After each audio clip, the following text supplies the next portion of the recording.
తెలుగు రాష్ట్రాలపైకి వాయుగుండం ముంచుకొస్తుంది. దీంతో రెండు రాష్ట్రాల్లోనూ భారీ నుంచి అతి భారీ వర్షాలు కురుస్తాయని చెబుతుంది వాతావరణ శాఖ. ఇక పూర్తి అప్డేట్స్ మా ప్రతినిధి చిరంజీవి లైవ్ లో అందిస్తారు. చిరంజీవి, ఈ వర్ష ప్రభావం ఏ జిల్లాలపై ఉండనుంది? డీటెయిల్స్ ఏంటి దీనికి సంబంధించి? ఎసరాని ప్రస్తుతం బంగాళాఖాతంలో వాయుగుండం కొనసాగుతుంది. ఈరోజు సాయంత్రానికి లేదా రాత్రికి తీవ్ర వాయుగుండంగా మారుతుంది. దీని ప్రభావంతో ఇప్పటికే ప్రస్తుతం రెండు తెలుగు రాష్ట్రాల్లో భారీ నుండి అతి భారీ వర్షాలు కురుస్తున్నాయి. ఇక ఉత్తరాంధ్ర జిల్లాలకు ముఖ్యంగా ఆరెంజ్ అలర్ట్ కొనసాగుతున్నప్పటికీ దానికి మించి ఇంకా భారీ వర్షాలు కురుస్తున్నటువంటి పరిస్థితి కనిపిస్తుంది.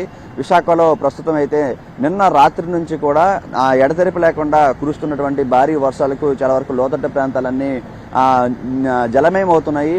కానీ ఇక్కడ వాటర్ పడిన వెంటనే 15 నిమిషాలు 20 నిమిషాల్లో మొత్తం ఖాళీ అయిపోతున్నటువంటి పరిస్థితి కనిపిస్తుంది. మరోవైపు ఏదైతే లోతట్టు ప్రాంతాలు ఉన్నాయో అటువైపు ప్రాంతాల్లో ఈ భారీ వర్షాలకి పురాతన భవనాలన్నీ కూడా తడిచి ఆ గోడలన్నీ కూడా కూలిపోతున్నటువంటి పరిస్థితులు నెలకొన్నాయి. నిన్న గోపాలపట్నంలో కొండవాళ్ళు ప్రాంతంలో ఉన్నటువంటి పరిసర ప్రాంతాలన్నీ కూడా ఇల్లు అన్నీ కూడా కొండ మీద ఉన్నటువంటి ఇల్లు కింద మట్టి జారిపోవడంతో ప్రమాదకరమైనటువంటి స్థితిలో ఉన్నాయి. మరోవైపు రెడ్ అలర్ట్ కొన్ని జిల్లాలకు జారీ చేసింది. ఏలూరు, గుంటూరు, కృష్ణా, ఎన్టీఆర్ జిల్లా, ఈ జిల్లాలకు రెడ్ అలర్ట్ జారీ చేసింది. అక్కడ భారీ నుంచి అతి భారీ వర్షాలు కూడా కురిసే అవకాశం ఉంటుందని చెప్పడం జరిగింది. దీంతో పాటు ఇప్పుడు ఉత్తరాంధ్ర జిల్లాలకు ఈరోజు రెడ్ అలర్ట్ అంటే భారీ వర్షాలతో పాటు ఇంకా ఫ్లాష్ ఫ్లడ్స్ లాగా ఫ్లాష్ వర్షాలు కూడా అప్పటికప్పుడే ఎక్కువగా పడడం ఇలాంటివి జరుగుతుంది. నిన్న విశాఖలో కూడా అదే పరిస్థితి కొనసాగింది. దీని ప్రభావంతో విశాఖలో చాలా చోట్ల కూడా భారీ వర్షపాతం నమోదయ్యి. మరోవైపు అనకాపల్లి, అల్లూరు జిల్లాలో కూడా భారీ వర్షాలు నమోదయ్యాయి.